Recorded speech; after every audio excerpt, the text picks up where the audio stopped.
Allez, salut à tous, on se retrouve aujourd'hui pour un nouveau tutoriel. On m'a demandé un petit peu comment faire de la foudre en 3D.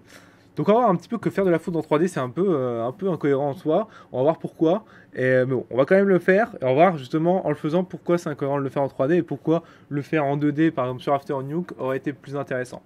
Avant de commencer ce tuto, j'aimerais rappeler que toutes les vidéos de formation 3D sont disponibles sur le site officiel motion-live.com/formation et que vous pouvez vous abonner pour avoir accès à toutes les scènes gratuitement et plein d'autres bonus.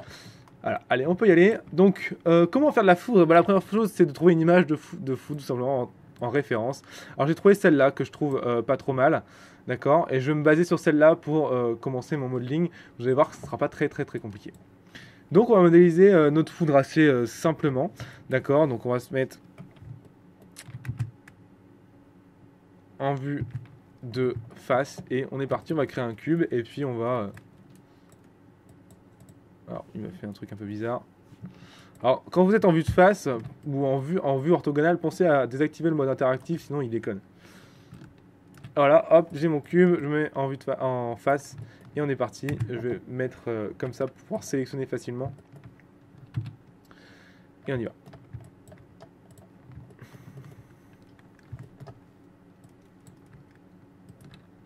Donc on fait juste une série d'extrudes qui vont nous permettre de donner la forme globale de la courbe. Vous verrez que c'est pas très compliqué en soi. En mettant un petit peu de variation dans les scales, ça va nous permettre d'avoir un truc un peu plus non homogène. Et quand vous regardez une foudre, c'est quand même très aléatoire comme mouvement, donc c'est très bien.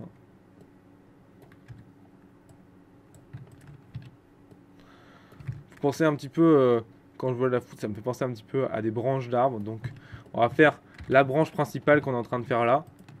Et en fait, on va faire après se dupliquer en plusieurs branches. Tout simplement, ce sera assez... c'est assez facile en fait. Hein. Rien de compliqué dans le modeling d'un arc de foudre.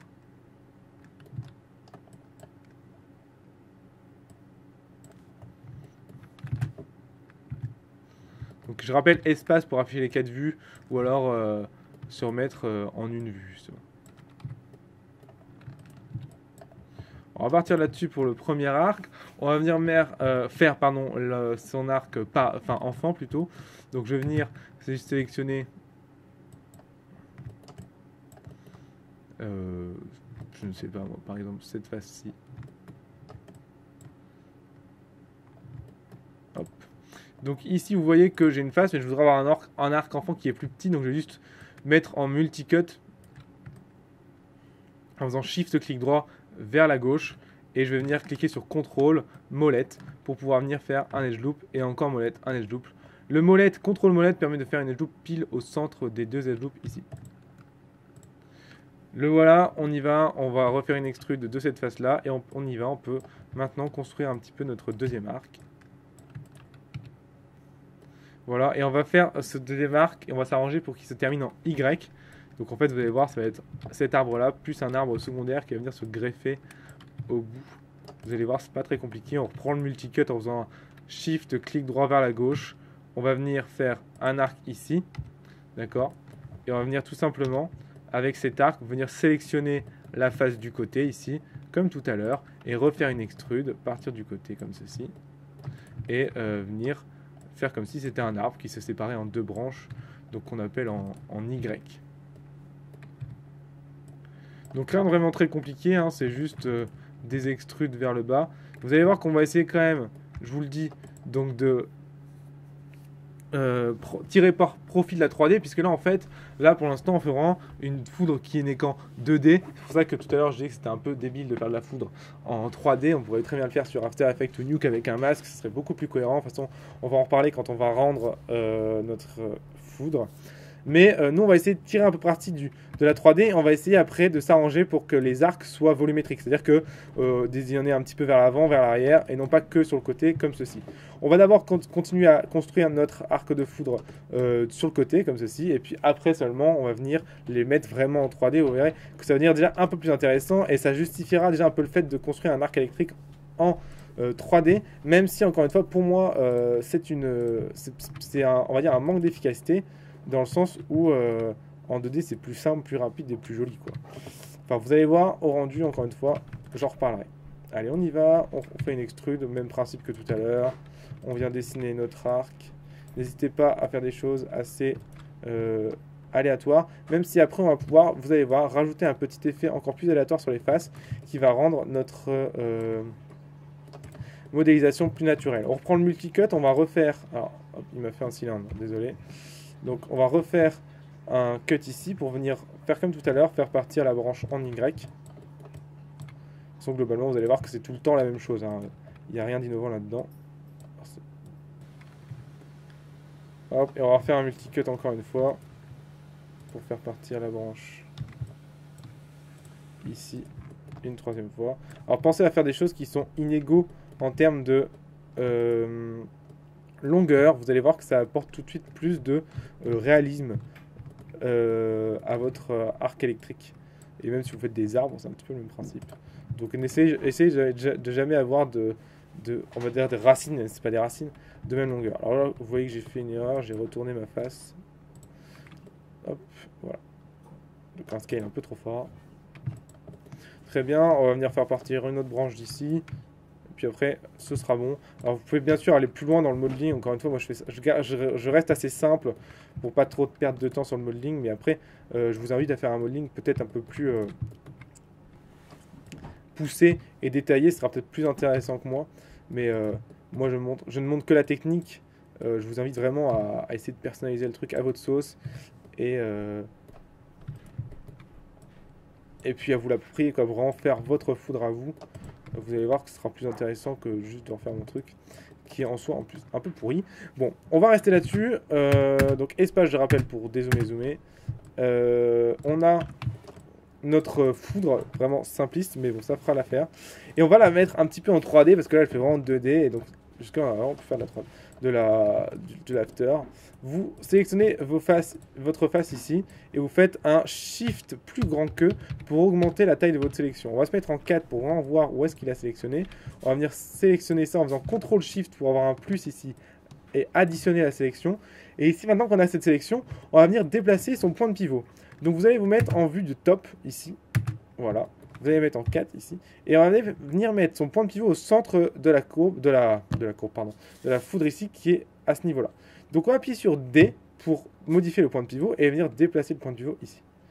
Donc voilà, D sert à déplacer le point de pivot. Je vous rappelle, on maintient D enfoncé et après toutes les transformations qu'on va effectuer ne vont pas être effectuées sur la sélection mais sur le pivot de la sélection. Je rappelle, le pivot, ça va être un petit peu le point de rotation, le point de translation, le point de scale de votre manipulation 3D. Vous allez tout de suite comprendre quand je vais tourner.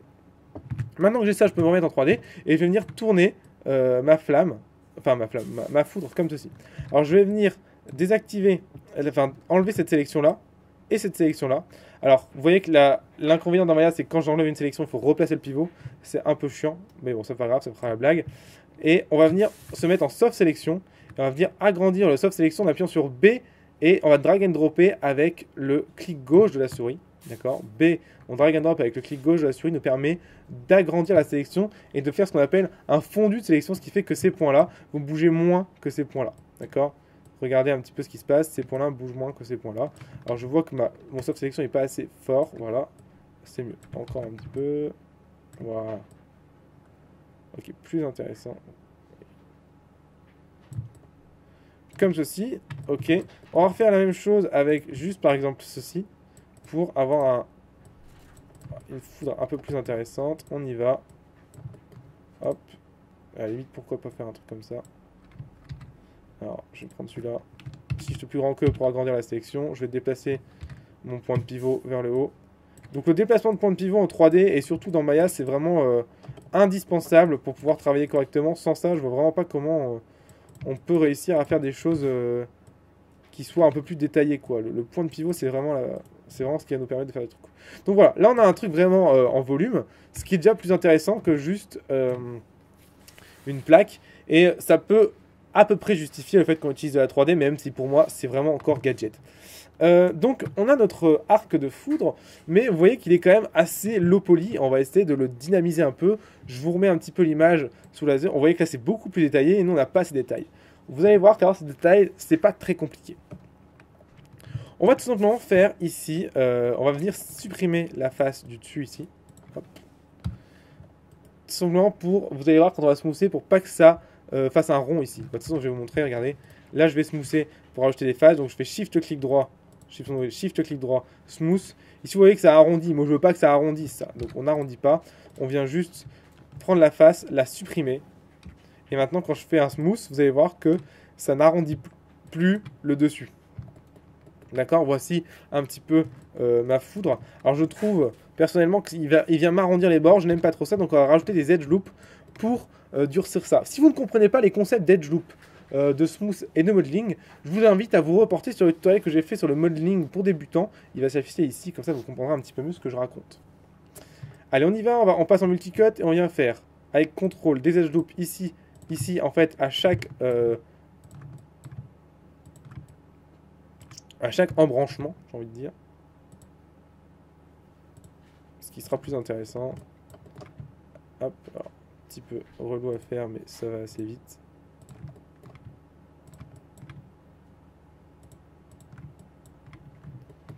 Et voilà. Et on va refaire un à la fin, là. Clac, clac. Ok, hop, pardon. Voilà.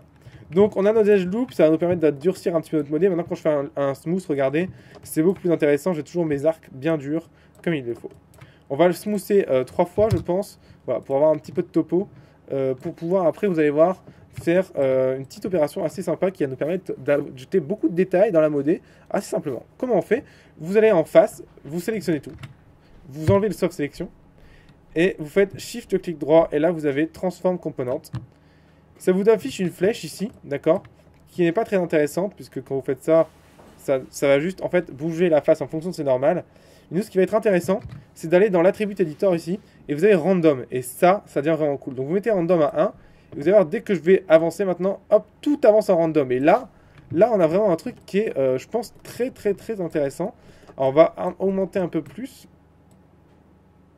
Voilà. Alors le problème, on va peut-être le faire dans l'autre sens, ouais, c'est peut-être plus intéressant dans l'autre sens. Ah, quoique, non, on va le faire dans ce sens-là. Si je fais ça à 10, yes, alors on peut, voilà, on va le mettre à 10, on va venir un petit peu jouer avec ça. Ça m'a l'air...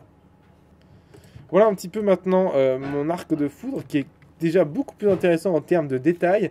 Mais le problème, c'est qu'il m'a un peu défoncé ça, qui était assez joli en termes de volume. Et là, il est venu un peu tout me grossir, donc je vais venir en face, sélectionner cette face-là, activer le soft sélection, voilà, et venir un petit peu scaler ce qu'il m'a grossi. Donc hop, pour qu'on retrouve, on peut appuyer sur plus ou moins pour augmenter la taille des contrôleurs, pardon, et on va venir tout simplement, doucement, voilà, scaler un petit peu ça, pareil pour celui-là. C'est toujours plus intéressant d'avoir des pointes qui finissent en pointe, plutôt qu'en truc un peu carré comme ça. Bon, je sais pas beaucoup de détails, c'est pas grave. Allez. Voilà. Bon, c'est pas mal. Ok, maintenant, voici notre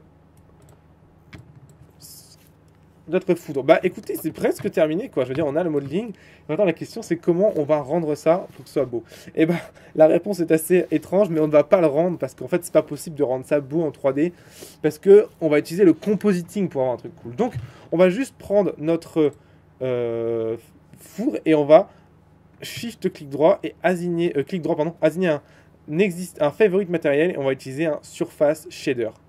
Le surface shader est un matériel qui a une propriété qui est unique, c'est qu'il va en fait faire office de masque, c'est-à-dire qu'il ne va pas prendre en compte les lumières, les ombres, les volumes, rien en fait. Il va juste mettre une couleur sur la forme, ce qui fait que maintenant, regardez, je vais supprimer l'historique en faisant Shift Alt Maj D, et dans le surface shader, j'ai la couleur et je vais le mettre blanc. Et donc en fait, maintenant, regardez, peu importe où je me tourne, je n'ai pas de variation lumineuse, c'est juste un masque blanc, et c'est ça qu'on va rendre en fait, un masque blanc. Donc en fait, on va rendre bizarrement, non pas une image, mais en fait de l'information. On va dire en fait, le pixel blanc c'est la foudre, le pixel noir c'est rien, et grâce à ça, vous allez voir qu'on va pouvoir créer de la foudre en 2D sur After Effects, ou sur Nuke, encore une fois le principe c'est le même, mais sur ce tutoriel on va utiliser After Effects. Donc, C'est pour ça que faire de la foudre en 3D est assez incohérent, parce que ce masque blanc, on peut le faire sur After Effects. On peut créer des masques sur After Effects sans s'embêter à passer par la 3D. Il n'y a pas de problème. Donc c'est pour ça que passer en 3D, c'est vraiment intéressant. Si vous voulez tourner autour, là, ça devient intéressant. Mais si vous voulez juste faire de la foudre sur un objet, ça n'a aucun intérêt. Donc voici la foudre, pardon. Je vais juste faire ceci et je vais faire un rendu tout simplement. Hop, dans cet axe, allez, dans cet axe-là, voilà, c'est pas mal. Hop, donc je vais dans mes paramètres de rendu. Je me mets bien en Arnold Renderer ici. Je rappelle que si Arnold Renderer n'est pas disponible ici, il suffit de l'activer dans les plugins, dans Windows, Settings Préférences, Plugin Manager, et vous avez quelque chose qui s'appelle M2A, qui correspond à Maya to Arnold en fait, d'accord, qui marche pas bien, très très bien. Enfin, c'est le plugin du moteur de rendu quoi.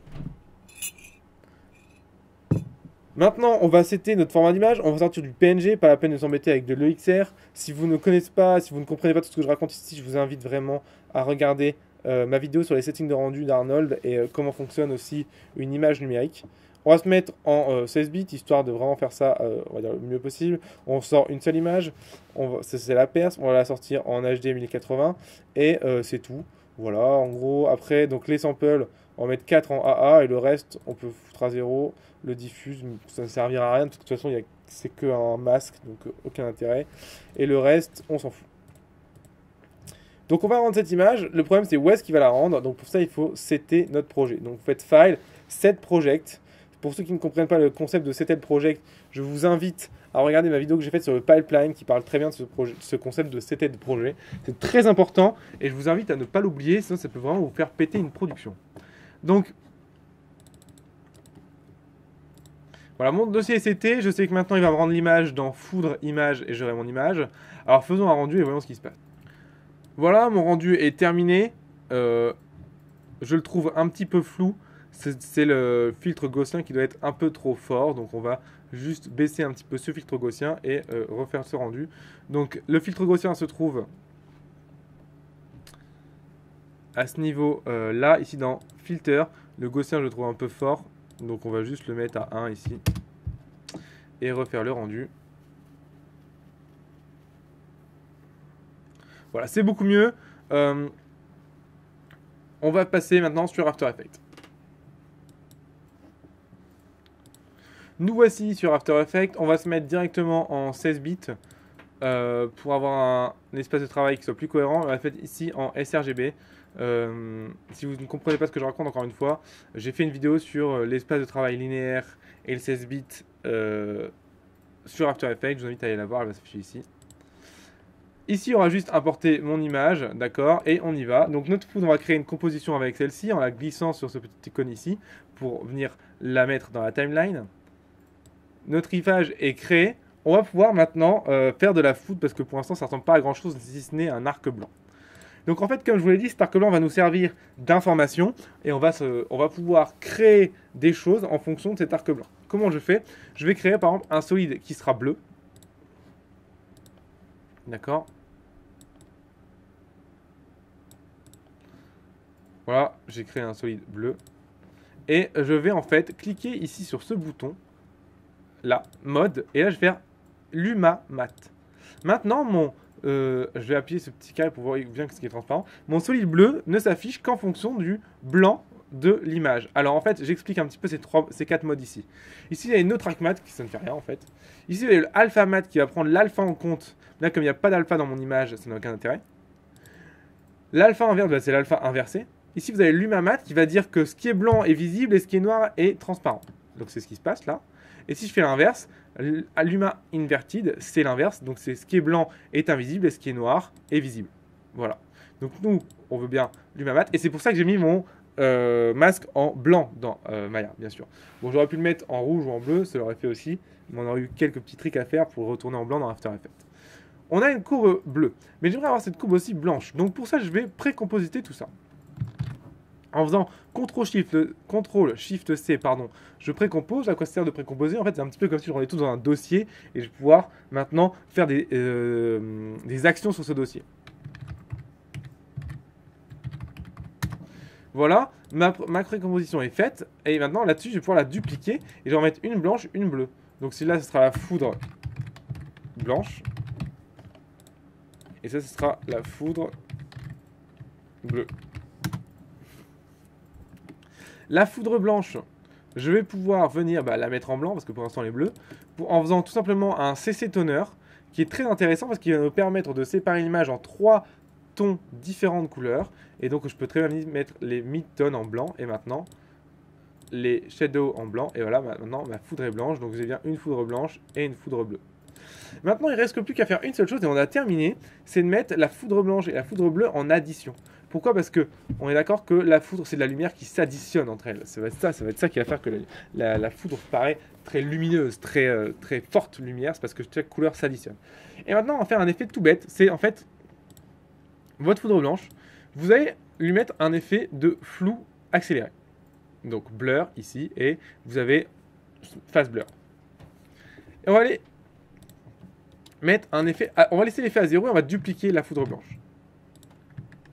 Maintenant, cette foudre blanche en dessous de la première que vous avez dupliquée, vous allez mettre 2, même 1. Maintenant, vous allez redupliquer cette foudre, et celle en dessous, vous allez mettre 2.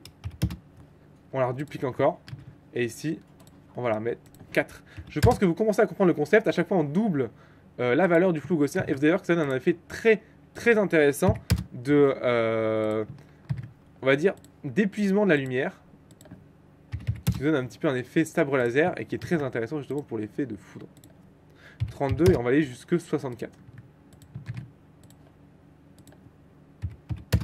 Voilà le résultat. Alors bien sûr vous ne voyez rien puisque c'est sur fond blanc, mais si je vous mets un fond noir, vous allez voir que déjà c'est beaucoup plus intéressant.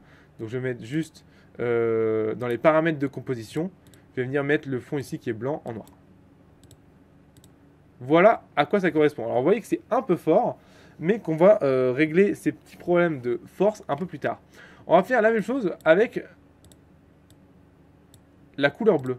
Donc on y va, on lui met un effet de phase blur, et on le duplique, on le met. Et là, la foudre bleue, comme c'est juste la couleur de la foudre, on va déjà commencer à 4. Après on va la dupliquer, on va mettre celle-ci à 8, celle-ci à 16, celle-ci à 32 et celle-ci à 64. Voilà, donc on a notre foudre bleue, on va rajouter notre foudre blanche par-dessus. Voilà ce qu'on a, bien sûr on ne voit pas le bleu à cause du blanc, c'est normal. La poudre blanche à 64, c'est trop, on va la supprimer pour l'instant, hop.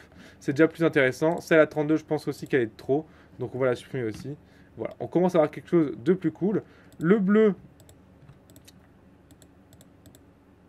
on va tout laisser. Ouais. La foudre blanche, enfin l'écume blanche, je la trouve un peu forte par rapport au bleu, personnellement.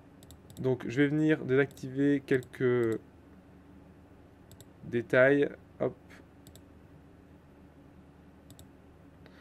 Voilà, en fait, après on joue juste sur l'activation et la désactivation des calques. Ça me paraît assez intéressant, je pense, ce petit concept. Même si je trouve la foudre en soi, le modeling de la foudre est assez grossier, il aurait dû être un peu plus fin quand je vois mon image à côté, mais ce n'est pas très important. Mais voilà un petit peu le concept qu'il va falloir pour gérer ces espèces de glow assez intéressant. On va pouvoir maintenant jouer sur l'opacité, forcément des...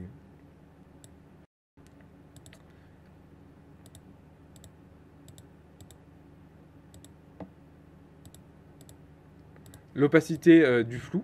D'accord, donc ça on peut le mettre par exemple très faible. Hop, celui-là par exemple on pourra le mettre à 20%. Celui-là à 30. Celui-là à 50 par exemple. Voilà, on a un truc un peu plus subtil. Pareil pour les blancs. Celui-là on peut le mettre à 50. Hop. Celui-là à 70. Voilà. Et puis après, on a, j'ai envie de dire, terminé notre boulot. Donc tout va être dans le modeling de la foudre pour avoir quelque chose de plus intéressant. Ouais, j'ai peut-être été un peu fort sur...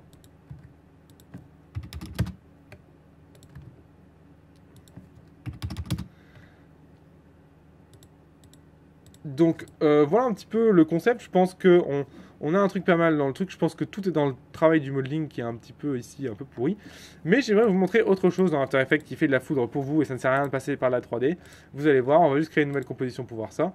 Ici, donc en cliquant ici. Je vais juste faire un solide tout bête. Et sur ce solide, je vais le mettre noir.